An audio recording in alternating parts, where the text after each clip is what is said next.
NPR.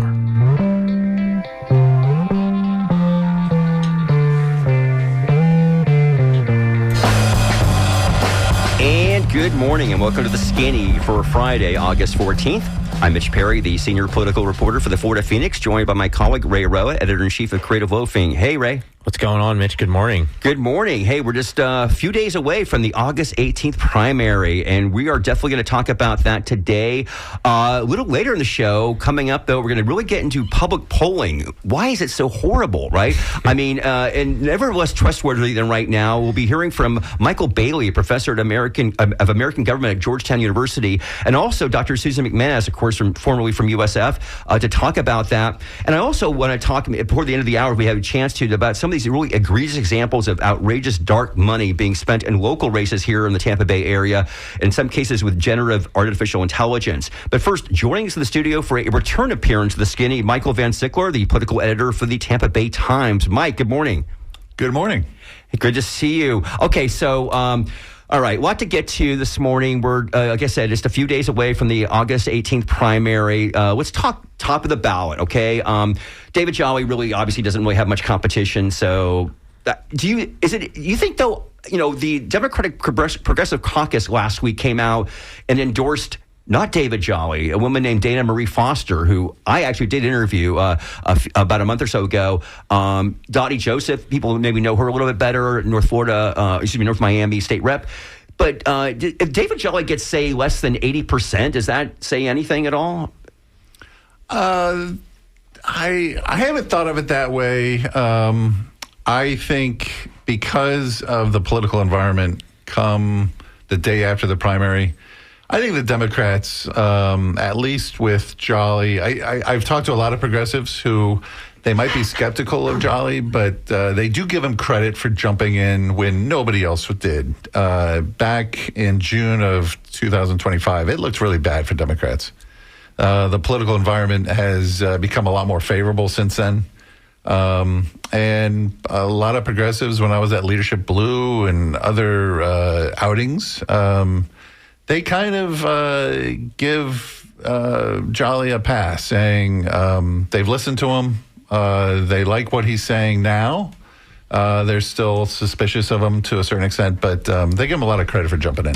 So I do find it interesting you talk about, like, on the governor's side, because in the U.S. Senate race, maybe a little less so, right, in terms of the kumbaya moments coming after. Vindman, Alexander Vindman is the establishment candidate. The Nationals have totally gotten behind Vindman over, Angie Nixon, homegrown representative from Jacksonville. And the same type of pass that I saw progressives giving Jolly, they were not giving Vindman. Not at all. And we saw that at Leadership Blue, literally, when we interviewed Alex Vindman, and he was running with his aides from a small woman who was calling out, like, I think it was about military intervention. I learned that it was Britt Robinson, I believe is her name. She's a DSA candidate out of the Jacksonville, or not, District 4. But, Mike, we had Michelle Rayner on last week on the show, state rep, of course, in the Tampa Bay area, and who's a big Nixon supporter and friend, and said, okay, so if Vindman does win the primary, you'll back him, right, in November. And she said, I'm voting for Angie Nixon. I said, no, I'm talking about November. She goes, right. I'm voting for Angie Nixon. Yeah. And that's a prominent elected official. That type of, I haven't seen that on the governor's side. So Dottie Joseph, and I talked to Jerry Demings, and he said he would support whoever comes out of the Democratic field. If it's Jolly, he said he'd support. Angie Nixon I talked to at Leadership Blue, and she said, well, I'm going to decide then. I'm going to tell my followers to vote however they feel. It's just not the same type of... and we saw Vindman at Leadership Blue contrast the way he acted with Jolly's holding a very boisterous rally in one of the rooms. He was walking around feeling very comfortable. He's new to the Democratic Party. So just in a year's time, here's a guy who at least acts very, very comfortable. I didn't get the same sense from Vindman. And I think that Alex Vindman, and we talked about this before when we saw him, he's only had, I think, one big public appearance. Maybe he's had more in Tampa. I haven't seen him here in Tampa Bay area, Alex Vindman. But he's obviously not a natural politician. I mean, that could be argued for his, benefit. People don't like, professional politicians at all. But I feel that he doesn't really feel comfortable talking with the average voter. It's like not really easy for him, and that's a problem. Well, it's a problem. You and I were both at Vindman's. I think that was in Tampa. In Tampa, Seminole Heights event. Seminole Heights. I think it was right around March or April. March or April, shortly after he announced. And you and I compared notes, and both you and I felt like, wow, he seems kind of fresh. But I don't know. I didn't hold that against him as much. I mean, remember, it's like the flip side to Jolly. Jolly's not getting a lot of national money. Vindman is. Vindman is a hero to a lot of national Democrats. He took a stand during the impeachment trial, speaking against Trump.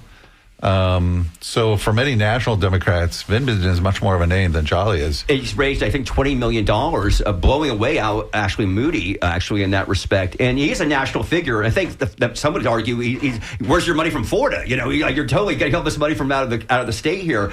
A couple other things we want to get to. Again, if you're just tuning in right now, we're talking about the primary, of course, coming up in a few days. In a few minutes, we're going to get into public opinion polling, and we've got a lot to talk about that. And actually, let's talk, I guess, going to blend into talking about the race for the Republican contest for governor. Obviously, Byron Donalds, a congressman from Naples area, by far the leading candidate and by far the leading fundraiser in this race.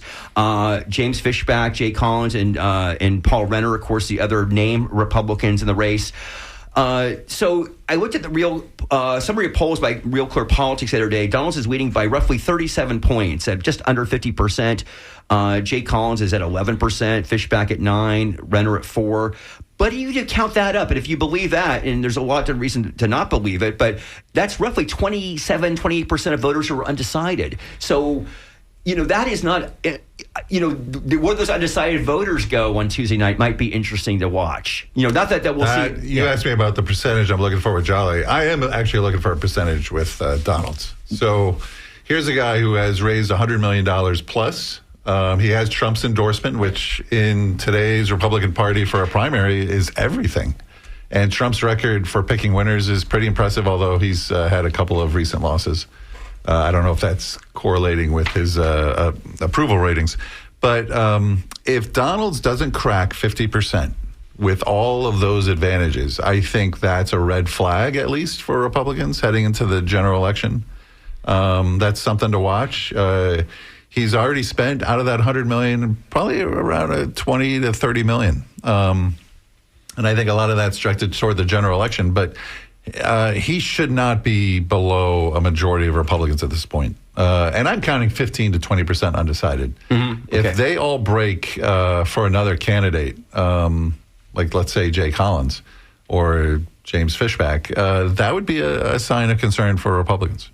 Yeah, what do you think, Ray? Which one would be more concerning if they broke harder for Jay Collins or James Fishback as far as the identity of what the Republican Party is? James Fishback, we talk about him a lot in our newsroom. I'm sure you guys do. I think we talk about him more than we actually cover him because it is such a delicate platform and message that he's putting out there. So what does that say for Republicans in Florida if they break harder for James Fishback instead of Jay Collins? We can say what we want about Jay Collins and what's happening to his campaign, but because of what he said and a lot of his messages that are, concerning along racist and anti-Semitic lines, I think James Fishback in some ways is a lot more. The criticism with Fishback is, oh, well, he's too online. But if you go to a Fishback rally, that's not online. Those are real people. They may not be registered Republican, but they are responding to this guy I think more along his economic message. A lot of them like to frame it as, I'm just curious. I'm just here when you talk to him. Where did they discover the guy? Right. They discovered him on his Instagram feed. That's right. And that's where they see him. And their friends, right? Their friends are talking about him. This is that thing that everybody's talking about with the Republicans, able to reach that demographic of males, that slice of males. They're all there. Some of them are in the America First hats. Some of them aren't. And they right? are searching. They are lost. A lot of these guys that I talk to, and they're guys, they're bros. I've been to a few events, and they're in that sweet spot of the 18 to 35 demographic.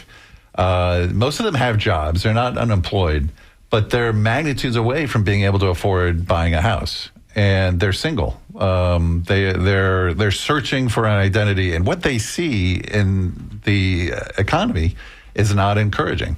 And I think they're fed up with the Republican fairy dust of supply side economics. It just doesn't add up, and Fishback is calling that out. And they have been critical. I covered him early on, way back in December, at the Tampa Bay Young Republican Club, and talked to several people there who were just want to hear from him, but also were upset that Donald Trump endorsed Donald and so early in the race, because that basically froze this race. As you say, Mike Van Sickler, not Donald Trump does not have the magic touch in every Republican race, but he does in a lot of races. And look, that was our story when we wrote about this the other day.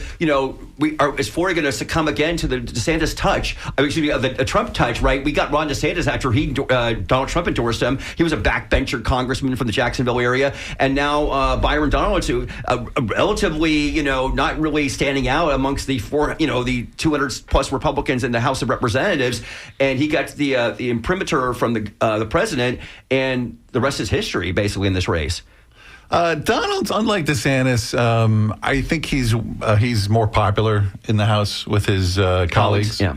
Remember, he got a few votes for House Speaker. He did. In that whole I remember that was wild. thing. Well, and Trump has always liked him. Again, one thing we should say about this, one of the reasons Ron DeSantis criticized, like, why is Ron DeSantis not like Byron Donalds? He said, well, he hasn't been here with us of our big victories. And if you analyze that doesn't make any sense, because Byron Donalds was not in Tallahassee and all the things that Ron DeSantis did. He was in Washington, and he was campaigning for Donald Trump, helping him get more black male votes than a percentage better than certainly Republicans had done in recent years. And Donald was going to Philadelphia, Detroit, Milwaukee. He was going to these places, these urban areas, with another Texas, I think it's Wesley Hunt, the Texas congressman there, and they were going these cigar shops and the like. And Byron and Trump, one thing we know about him, he is loyal, right? I mean, he definitely, you help me out, I'm going to help you out kind of thing. And yeah, that is really interesting. And I think to be in the Republican Party now with this, I think Donald's faced really bad timing in the sense that he had to choose in 2023 between Trump and DeSantis.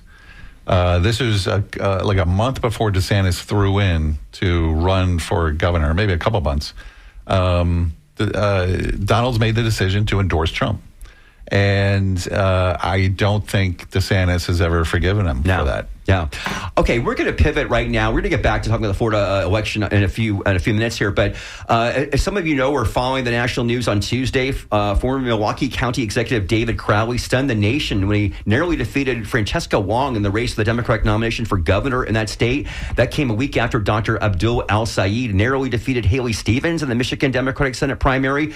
And folks are saying, who are covering this or watching this, going, what's up with the polling? Because in both cases, Al-Sayed was supposed to blow out Stevens, and Wong was supposed to win, but in fact that did not happen. And so I really have been fascinated and upset, frankly, about some of the polling, and even here in Florida. So I wanted see if we can talk to some people who really know about this. And joining us right now via Zoom is Georgetown University Professor of American Government Michael Bailey. He wrote the book Polling at a Crossroads: Rethinking Modern Survey Research back in 2024. Professor Bailey, welcome to WMNF, The Skinny Show.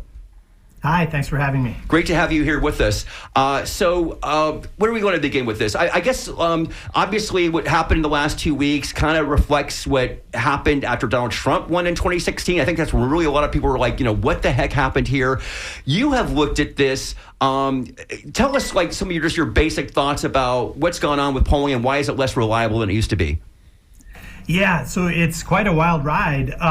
So I think we just have to start with the fundamentals of, the classic poll was you get a random sample of 1,000 Floridians, and they're going to have the right percent. That random sample will, in expectation, have the right percent of Trump supporters and independents and Democrats and left-handed people and right-handed people. And, it just works out amazingly. We are so far from that world. We can't get those random samples. At best, you might call people randomly, but the people who pick up is a very, very, very tiny subset. And in fact, most polls are some kind of online thing, and they say, do you want to answer polls? And, obviously the kind of people who want to answer a poll are different in some way. And so where we are in actuality is so far from the fundamentals of what surveys were back in the day that we're prone to make some really big misses. And obviously, a lot of people talk about the idea of the fact that most Americans are on cell phones and not landlines. How significant is that change? Yeah, I mean that's been for some time clearly, and so that's been a big change. But it's even more than that. I mean, it's if it were just so back in the day, a landline with no caller ID, the phone rings, you answer, right? That's how it worked, right? And then cell phones, people moved to cell phones, and it took a while. It's crazy, but it took a while for pollsters to figure that out. But then when they did, they call cell phones, but no one answers a cell phone. You are insane to answer an unknown caller from a cell phone. So it's not just that it's cell phones per se, it's that just the way society interacts with a phone call is just fundamentally different. And so just imagine you trying to call 1,000 people, unknown callers showing up on their landline, on their cell phones. You're just going to get a bunch of weirdo. You're going to get like 3 people answer, and they're going to be really weird, right? Right. Again, we're speaking with Georgetown University Professor of American Government, Michael Bailey. You wrote, again, let's go back to 2016. And I think sometimes, and I'd like to get your thoughts about 2016 because Donald Trump, did shock the world. Although, in fact, Hillary Clinton got more votes, right? We can't forget that. She actually did get more votes than Donald Trump. Of course, not in the Electoral College. So it was all about the battleground states. And I guess there was some polling. I think I remember Wisconsin being particularly off. I know in Florida, Trump beat Clinton by, I believe, a point. And I believe Clinton was favored by a couple points. So, that is classically within the margin of error, right? Basically 3.5 points there.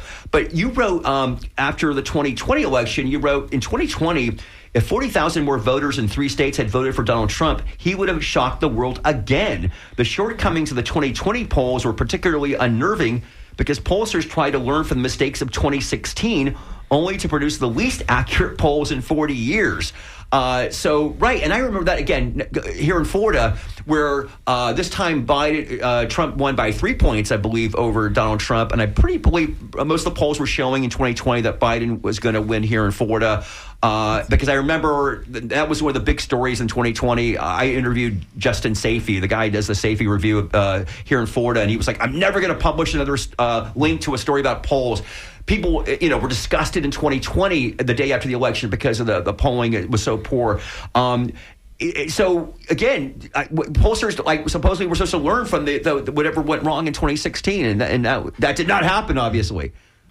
Yeah, and I mean, there's a bunch of themes in there, and they're all really important. And so, one theme is, honestly, polls sometimes are okay, even with all the things that I and you and others like to point out about the weaknesses. Sometimes they're fine. And in fact, for the national level polls in 2016, Hillary Clinton, the polls said, that Hillary Clinton was ahead by whatever, and they were pretty close.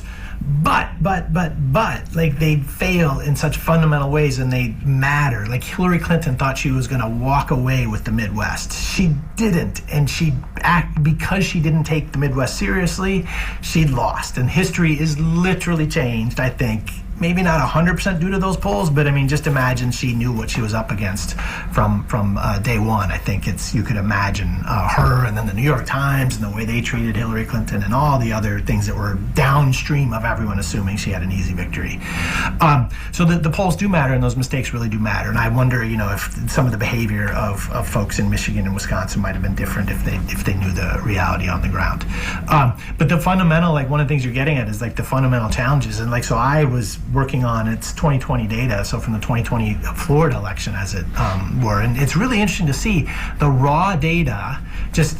They had it's a very serious. It was an academic pollster, nonpartisan. Really, they didn't have an axe to grind, and they went out and they got Florida citizens to respond. And in the 2020, only 40% of the respondents said they were going to support Donald Trump. Right? That's insane. It was in the raw data, Biden was a landslide. And then, of course, they reweighted it, right? Because the kind of people who respond to polls are different than the people who don't. And so they have certain things they can get the demographics to line up. But it was still a 56-44 result for Biden in Florida. Like, no, that's not even close to right. You know, and that, again, that doesn't always happen. And people really weren't looking at Florida as a pivotal state in that year. But imagine it were. It's a huge state. It's an important state. And imagine someone's like, no, Biden's got Florida in the bag. They would have been 100% wrong for in retrospect and even in prospectively fairly obvious reasons. Professor, this is Mike Van Sickler at the Tampa Bay Times. The chattering class in Florida says, well, Florida, we have some of the best pollsters in the nation. We have Tony Fabrizio, Ryan Tyson. You can take their polls to the bank. Do you find that state to state, the statewide polls vary in quality? And do you agree that, if you have professionals, that you can kind of avoid those mistakes? Because, statewide polling is not as strong as national. Right. It's hard to answer, and I can't speak to those specific individuals or organizations, as to I don't have the data on that. But I would say that there's clearly some pollsters are better. There are some markers of quality. But even so, and among those markers of quality, you'd love to have some kind of random contact on the front end. You don't want to just be trolling the internet and getting people to click on pop-up ads. That's just trouble. It's easy, it's cheap, right? And you can go out and we could buy, in 10 minutes, we can buy a sample of 1,000 people for $2 per head, from Florida, and just God knows where they came from, and that should make us nervous. So there are some markers of quality, and there are some folks who are better, in part because of their methodological things, and then also I think some people just have such deep experience they can kind of sniff out. Are some regions better than others? We just saw an upset in Wisconsin. I've heard that the Midwestern polling just isn't as strong as what you might see in the Southeast. Yeah, I would say it's regions, but I actually think it's demographics. And so, stepping back, college-educated folks of really kind of all races and genders, they're kind of easier to poll because they kind of are a little more stable and predictable and responsive and so forth. But the groups that are really tough, non-college white people, especially in the Midwest, right? And then you need to get big numbers of those folks, and then who you get though it's just different, you know what I mean? You could get the liberal folks, you could get a non-college white person who works at Starbucks is running liberal, or you get a non-college white person who's demographically the same thing, but they're putting shingles on a roof. Probably not liberal, or maybe not liberal, right? And you don't know that in your data. So non-college white people in particular are really hard to poll. Hispanic people are really hard to poll. There's all the diversity and country of origin and history and that forth, and just generally it's just a hard population to poll. And young people are a hard population to poll. And so when you have those groups in big numbers or decisive numbers in any given state or any given election, you're up against a very challenging situation. And if you're just tuning in right now, it's 28 minutes after the hour. You're listening to Skinny here on WMNF 88.5 FM. I'm Mitch Perry with Ray Roa. Mike Van Sickler from the Tampa Bay Times is here. And we're speaking on Zoom with Georgetown University Professor of American Government Michael Bailey about polling, or why polling is so, when it comes to political races, so inaccurate these days. Professor, I want to bring up something I actually saw in this morning's New York Times by Nate Cohn. He's writing about non-response bias, in which candidate supporters are more likely to take a poll than others. And we know we've heard this going back to Donald Trump back in 2016, the so-called silent Trump voters. And some people were thinking back and talking about the Michigan race from last week, non-response bias could have been responsible for the error. And Dr. El Said supporters were more likely to respond to surveys than those who backed Haley Stevens. I want to go to Cohn's writes, it's really hard to prove whether non-response bias is an issue, but it's plausible to think it could become a problem in Democratic primaries. He writes, progressive candidates tend to fare better among highly educated and highly engaged voters who tend to be likeliest to respond to political surveys. If progressive voters are likelier to respond, it might simply be the flip side of the better established tendency of Trump supporters to be less likely to respond. And he goes on to write, pollsters increasingly rely on methods that might exacerbate this problem, such as by surveying people who sign up to take polls online or who are eager to click on a text message link to a poll. In our own experimentation, these techniques reach the most highly educated and politically engaged voters. These techniques might be likelier to reach progressives as well. What do you think about that? Yeah, I think that's really smart, and I think that's really important. And then just a couple pieces of background on that. So one thing, actually, I was just talking to a pollster in the field this morning, and like I was asking him, do you pay people to respond to polls? And they don't. Some people do, right? But most people don't. It's expensive, and it's just a pain in the neck to give someone 75 cents to answer a poll. So how are people being compensated? They're being compensated essentially by the joy of answering a poll. And think about among your friends and family and people who finds it joyful to answer a poll. Partisans, I mean, it's just obvious, right? Psychos in this room right now. I stick it to Trump or stick it to Kamala Harris or whatever. You know what I mean? Like, that's kind of fun for a certain kind of person, but that's an unusual person relative to the whole population. So I think the key thing to remember is what we're getting on both sides, and I'll give you an example in a second. Is you get Republicans and Democrats, you kind of get the right proportions in many cases, but of the Republicans, you get the hardcore Republicans, and of the Democrats, you get the hardcore Democrats, right? And so when you then just look only at Democrats or only at Republicans, you're getting really a relatively narrow slice. And so in 2016, the key Trump constituency that made the difference was not the hardcore, George Bush supporting Reaganite Republicans who were confident in talking about politics. It was the new kind of people who were dipping their toe in Republican politics, and they were less likely to respond. And now currently you're a Democrat and you're a moderate, but it's just a little hard to kind of really raise your voice when you're not of the kind of much more progressive, louder forces, right? Those folks are really having fun talking about politics, and the people who are kind of backing into the Democratic Party, they're in big or certainly reasonable numbers, but it's a little less joyful for them to answer surveys, and hence they might not show up as enough. So I think it's completely predictable that you get, when you look at any given party, you're going to get the extremes on both sides. Professor Bailey, I don't know how much you can pull back the curtain, but could you shed some light on how expensive it actually is to do a quote-unquote good poll? Is polling an industry? Is there a better way to do polls that don't cost as much? What is going on here? Is there a whole industry that's making money off of polls with all these campaigns and a bunch of reporters who just love reporting on this kind of stuff? Yeah. I mean, it's a substantial industry, and people make a lot of money. So the first thing, and this is important to remember, if you want to do it cheap, you can do it cheap. Just a couple bucks per person. You go out, there's marketplaces, they're selling emails, they're selling cell phone contacts, or they're selling, whatever. They're for modest amount of money, you can get folks. You don't know who they are. You don't know how they got into the sample. You're not even sure they're not a bot. You're not sure they're not automating in some way or whatever. So it's not, the quality is pretty scary, but for a low price you can do that. But that's tempting to a lot of folks. And then as you go up, if you did an actual survey, there's a great example. There's many examples, but New York Times kind of drove Biden out of the race in a poll in around March of 2024. They had 4,000 respondents across 6 states, and bad news for Biden. Those 4,000, that they did it the gold standard way, is they randomly picked households and they called them all. To get the 4,000, they had to call 400,000 people. Think of the cost of that. I don't even know what the cost of that is. $100 per head, easy. You know what I mean? They're calling 396,000 people who don't answer the phone. But also, given the laws, there's certain regulations about a human has to be part of the phone call and all this. It's crazy expensive to do it the real kind of gold standard way. I kind of think about consultants that lose big in races that they should have won. What happens to pollsters that get it really, really wrong after a poll is just so bad?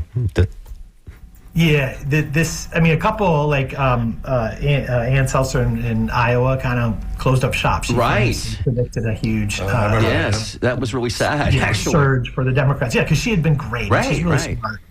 Really a lot of local knowledge. But by the way, you looked at what she did. She didn't take seriously the vulnerabilities of the poll, of the kind of conversation we're having. And so, honestly, she's either got to up her game or get out of business, and she chose to get out of business.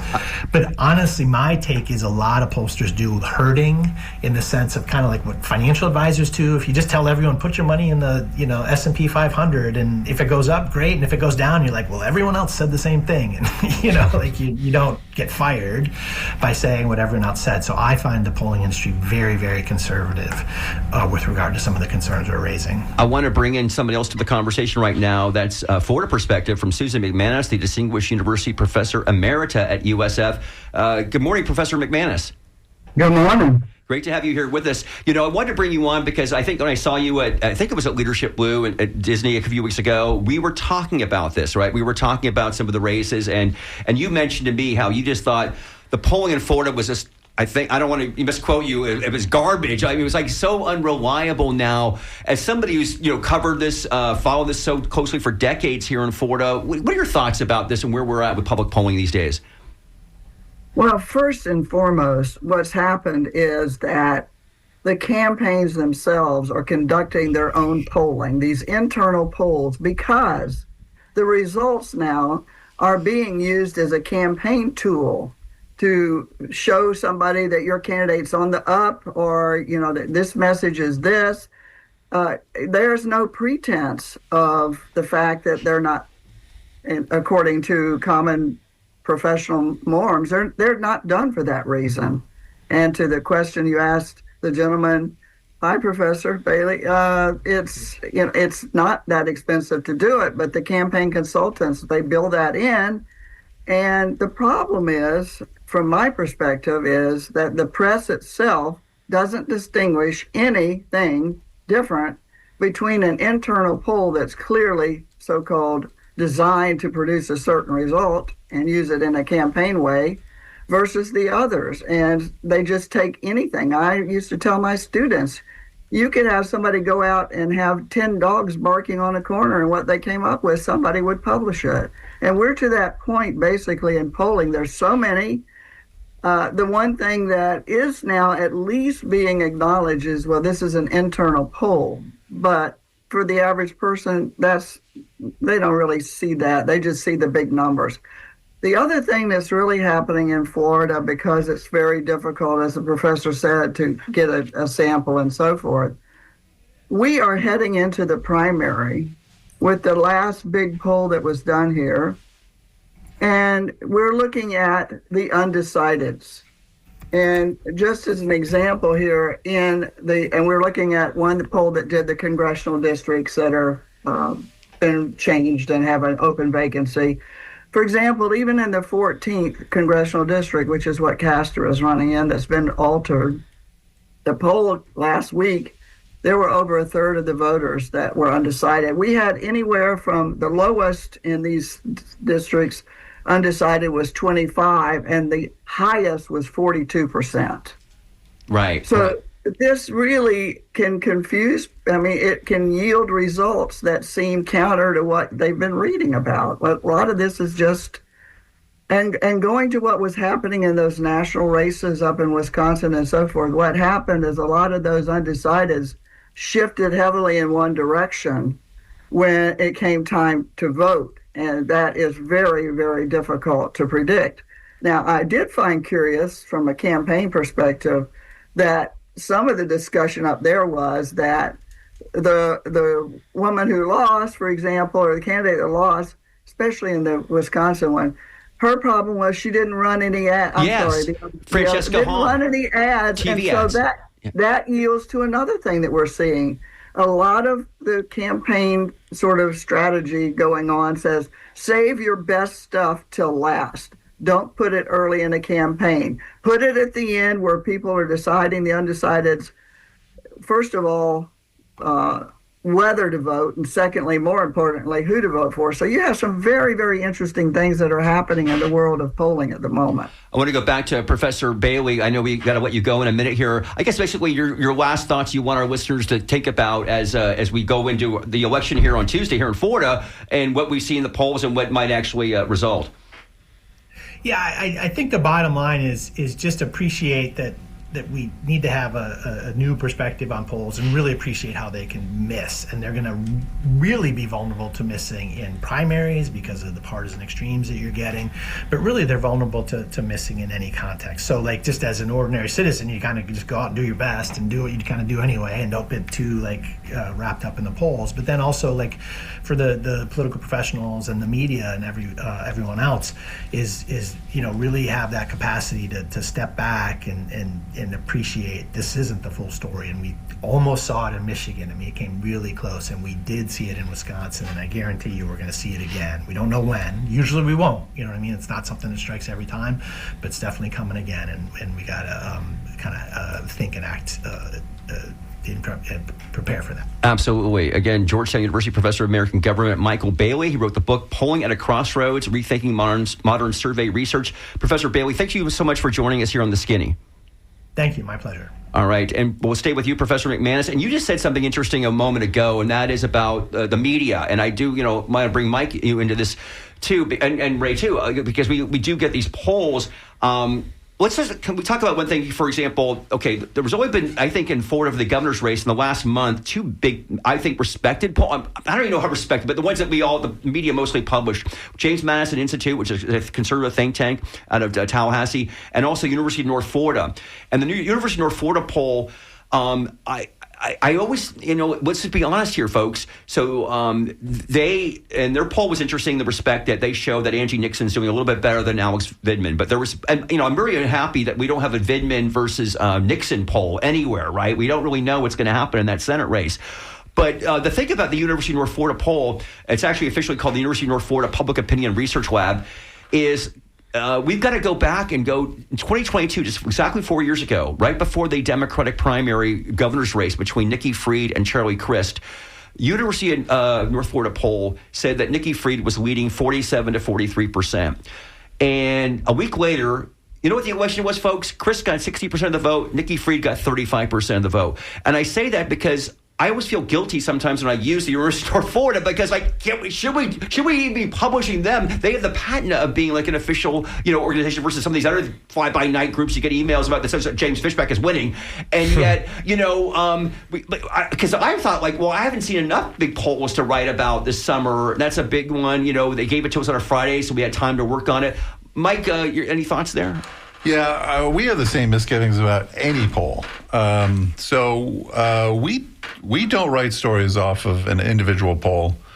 When we cite polls, we try to cite the average, what it is over the last, few months. We might name the polls in the average, but we tend to just kind of broad stroke it. And if we do write about polls, we just had a recent story about what's the polling situation in the Republican governor's race? And we just did the average. And we talked about the individual polls in that one. But we're very, very scared about the accuracy of any individual poll. So we try to skip around that. Yeah. Professor McManus, what do you tell your students? I know you're not actively teaching now, but I know you still see people all the time now, or just people, because I know you're out and about talking to voters all the time about obviously the skepticism you have to have these days when you read about any poll. Well, clearly I have mentioned to them that it's being used as a campaign strategy more now than a realistic look at what's happening. That for starters. But I have like a little list that if they see a poll, what they should be able to discern from the poll as a interested person without having to pay or having to click 16 times or whatever else.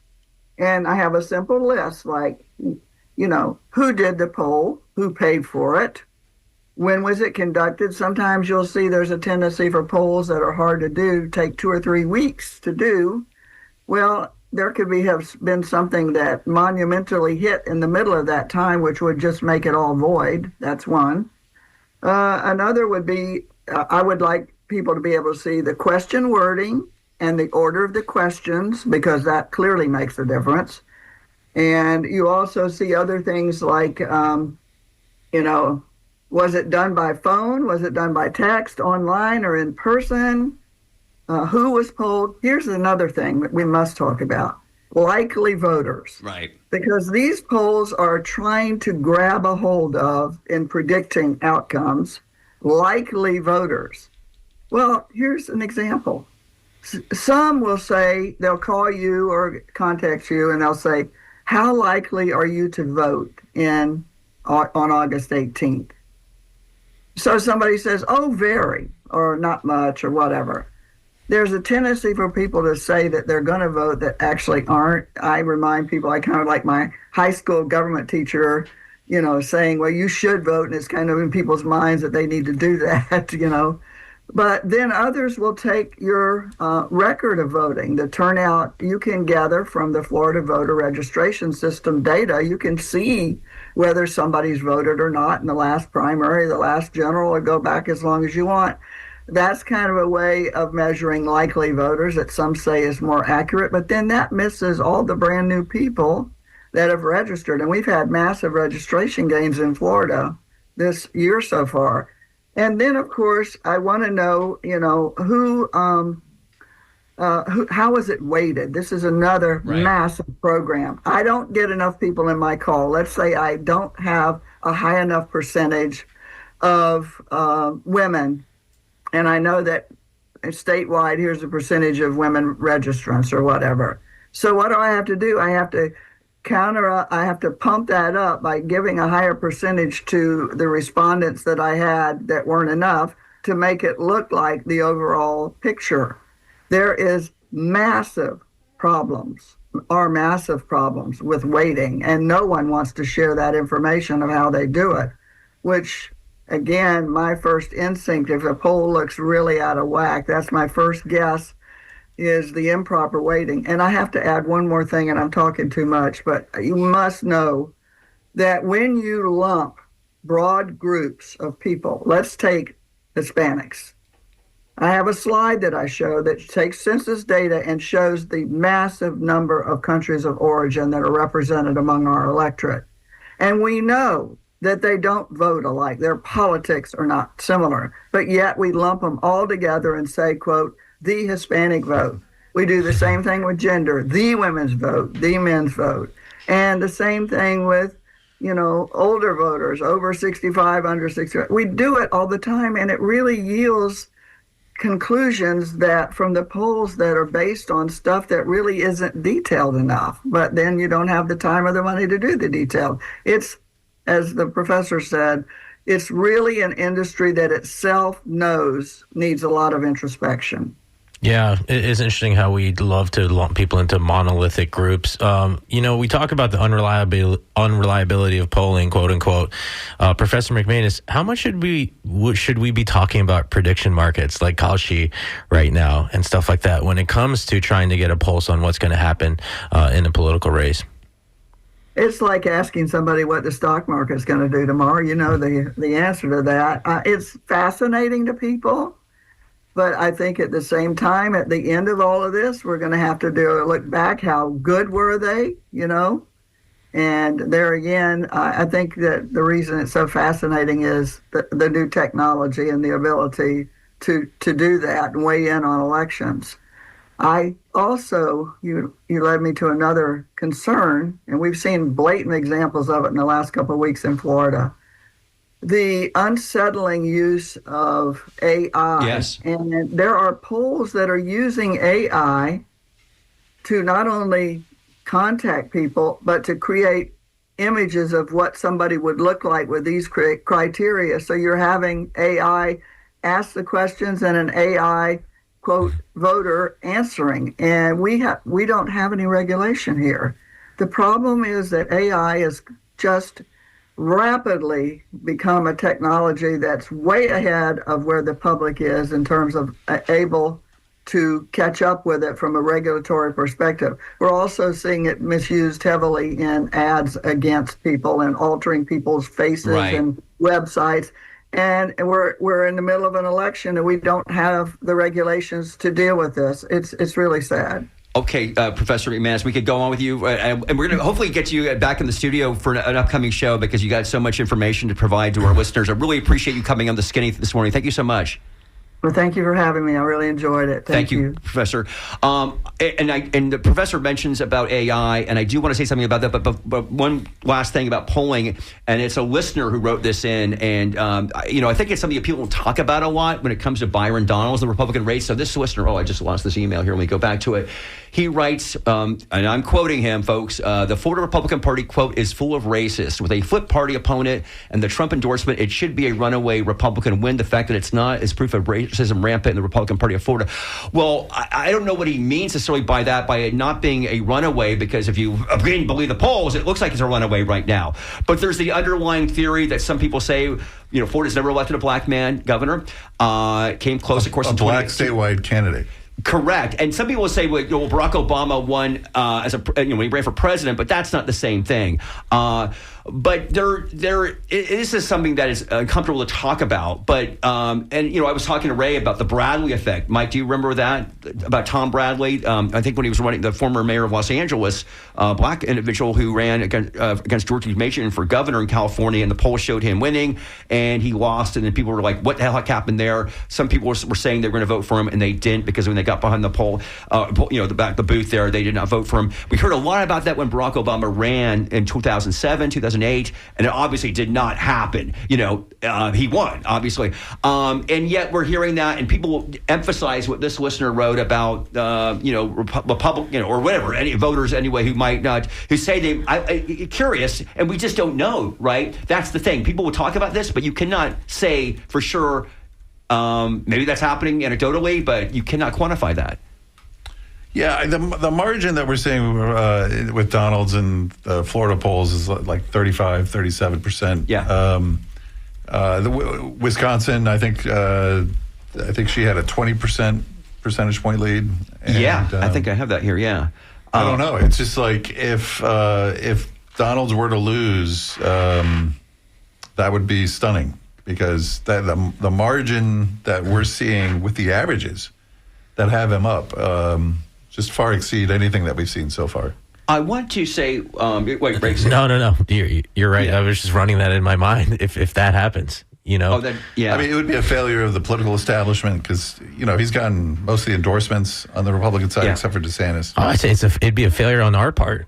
Just not reading a room. Like, I've been thinking about that in this whole conversation. Like, we love polls, right? It's kind of like a little security blanket, right? It's a really comforting thing to have. It's nice to have. If, we were just going about, like, how difficult it is to poll. If we were to do that ourselves, I mean, that's really the only way to get a handle on the feeling out there. For your coverage, even, some people say that... I would love to do polls, but they're so expensive. Right. They take so much time. And you got to keep doing them. Yeah. So it's almost like prohibitive. Okay, we just got a few minutes left here. I do want to pivot, if we can, for a few minutes about there's a lot of crazy stuff going on with this election coming up in terms of like what people would say are unfair, dirty, mailers, texts, whatever. A couple of things I want to say. I was watching yesterday here in Hillsborough, the Kathy Castor seat, very competitive Republican primary. The two top candidates are Mike Beltran and Kevin Steele. So right now, Steele was through a PAC, not Steele, but a PAC supporting Steele, was running mailers and texts saying Mike Beltran supported defunding the police, which is not accurate. And he is sued. And I watched some of the testimony yesterday in the courtroom, and he's saying it's an AI, manipulated ad. And the conservative group that's put this on, they're fighting this back, and they're saying they're not denying that it's not true. But they're saying it's not AI produced, and so therefore, you can't call that. But it was this. So then we've got this race here in Tampa, Hillsborough 64 Democratic race. Luis Salazar, Mike Suarez, and John Rodriguez. Last night, Mike Suarez sent a cease and desist letter to the Salazar campaign, saying that they've been distributing, quote, false, misleading, and potentially defamatory campaign communications regarding Mike Suarez that said there was an AI-generated image falsely depicting Suarez wearing a Make America Great Again hat bearing the caption, Mike MAGA Suarez. It said, there was a text message, Republican-leading PAC money is backing Mike Suarez for the House. Will he switch to the Republican Party after Democrats elect him? Will he Susan Valdez us? This is going out there. And then you have in Clearwater, Ray, I was talking to you before the race here. This is not so much AI stuff. It's just like what we call about money, dark right? dark money. So there's a Clearwater City Council race between Jared Leone and Bianca Latvala. And Scientology, which is always kind of hovering in issues of Clearwater.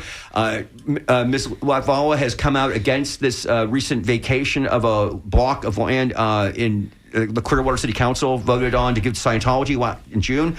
And so Scientology folks, maybe some of the people, they want her to lose. So there is basically, it's out there, a report actually that shows that some prominent Scientologists have given money to a PAC that's supporting Leone and against Latvala. What's interesting, though, is that they haven't given it directly to this PAC. No, it's gone through like 6 other PACs to hide the fact that they've done this. And it's just, Mike, I mean, this is like, I know this happens every cycle, but it doesn't even have to be dark money. I mean, just when you take a political committee, somebody makes a contribution to the political committee, then they will contribute to maybe another, committee, or maybe straight to the candidate. But the whole purpose of the committee is to wash that money, and that's legal. That's happening without the dark money.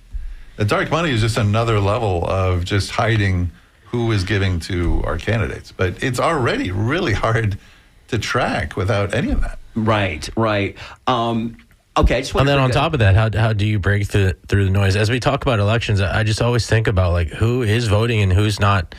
Who's just staying home, who's completely checked out, even in races like in Clearwater and things like that. It's like, yeah. What's interesting, because I know, as we mentioned the Senefo, and some progressives are like, oh, I don't like if it's Alex Midman, I'm not going to vote. You're hearing that even before the primary. It's like, folks, at least vote. The primary. I think a lot of progressives learned their lesson casting the protest votes for Bernie in 2016.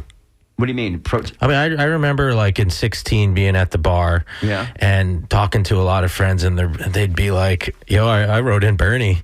Oh, you mean the general election? Yeah. And I was looking around just like, it seems like really? Every cycle, though, you get that. I mean, then you go to Ralph Nader back in 2000. Oh, yeah.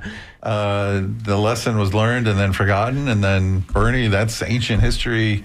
I don't know about you, Mitch, but I talked to quite a few progressives who were standing their ground on Angie Nixon versus Vindman. And again, I wish we had a poll on that. Okay, we only have a couple minutes left to go. I want to ask you about the St. Pete mayor's race that is finally coming up on Tuesday as well. Of course, there are all these other races. Again, if you can believe the polling, which I don't, but I think it's safe to say maybe that Charlie Crist is maybe the leader in the pack. It does seem that there's Charlie. I've been getting text and mail from the Crist pack. And they're going after Brady Gabbard now. And it seems like there's a concern, though. That's an indication. Yeah, that her maybe surpassing Ken Walsh in second place. What's your thoughts about that race? You live in St. Pete. I live in St. Pete. I go even by a more unreliable metric than polls, and that's yard signs. Yeah, that's like that. Yeah. Jim Large is doing really well in my neighborhood. Yeah, Large is going to win. No, Chris does a lot of yard signs. Yes, he does. It's really, I don't want this to be used against me, but I think Crist, and then it's a question of, is it going to be Welch or Gabbard? Do you think the possibility that he could win it outright on Tuesday night? No. Yeah. No. Too many other candidates. Right. It is spread out there. When you take the temperature on, because St. Pete is really diverse. I mean, it really is. There's a lot, even more than Tampa. There's a lot of people who came over here with money. They've lived there for a lot longer than these Tampa people. Like you got the old Northeast, which is the establishment, versus like West St. Pete, which is the Kreisman kind of upstart. Where's our money being spent? I'm in the Fossil Park area, which is considered one of the more Republican areas, actually, of the city. Do we know if all these new transplants really are active in local politics? Maybe more so in St. Pete is a really active community politically, but what about the new people? Do you get a sense that they're voting? It's hard to measure. I'm still talking to the same old. I mean, it's really entrenched, the leadership in the neighborhoods in St. Pete. Yeah. So you see the same kind of leadership. I'm sure there's new blood coming in, but it's hard to measure. By the way, Pinellas was the number 2 county in the country for loss of population. If you saw that in the census numbers, maybe a lot of that to the hurricanes, people moving out. But nevertheless, so it is hard to figure it out. But Charlie Crist is relying as a native, or basically, I think he said, I saw a commercial that said he moved there when he was 3. Okay, so he's pretty much But so is Ken Welsh. I mean, so that's not really. Speaking of, great piece on him and his vacation or his trip up north. I know it's been a while since I was out. Disruptive the Hurricanes were, because Chris basically left. And the reason that against David Jolly, by the way, Byron Donalds, is because David Jolly apparently went to Pennsylvania after the storms. I didn't know that until Byron Donalds told me that, so I guess David did do that. So that's going to be really fascinating. By the way, I'm already writing stuff about the Jolly Byron Donalds race, because some of the things are coming out, the themes of how these campaigns are going against each other. Interesting on AI, because Byron's kind of done a 180 a little bit on it, and yet he still tells the audiences that you can't. It's 1972 anymore. You can't he's anti-moratorium, which I don't think he's I think he's a lot of money. Consistent. He's gotten so much money. There's no way he can walk away from that. And his message has been consistent all along. He said, as long as they pay for their own energy, they're fine. We have to deal with them, as you pointed out, Mitch. Yeah. They're here to stay, so let's just regulate them. That's the voice of Michael Van Sickler. Sorry, political editor at the Tampa Bay Times. We want to thank Professor Michael Bailey from Georgetown University, and of course Susan McManus from USF. My name is Ray Burrell. On behalf of myself, Mitch Perry, Skip Sassy on the boards for us, Anthony Madura on the phones. Thank you so much for listening and supporting WMNF Tampa. Joellen Schilke is back for Art in Your Ear. She's in Studio One. The lights are up, though. I think they're coming down, but she's going to play some music and get you kind of primed up for the weekend here. I hope you have a really good one, and I hope you stay safe, and I hope you're voting. Early voting happening now through Saturday, Saturday. Yeah, Sunday. No, didn't they stop that? I'm sorry. It's happening right now. Election day wraps on Tuesday. Please go do that.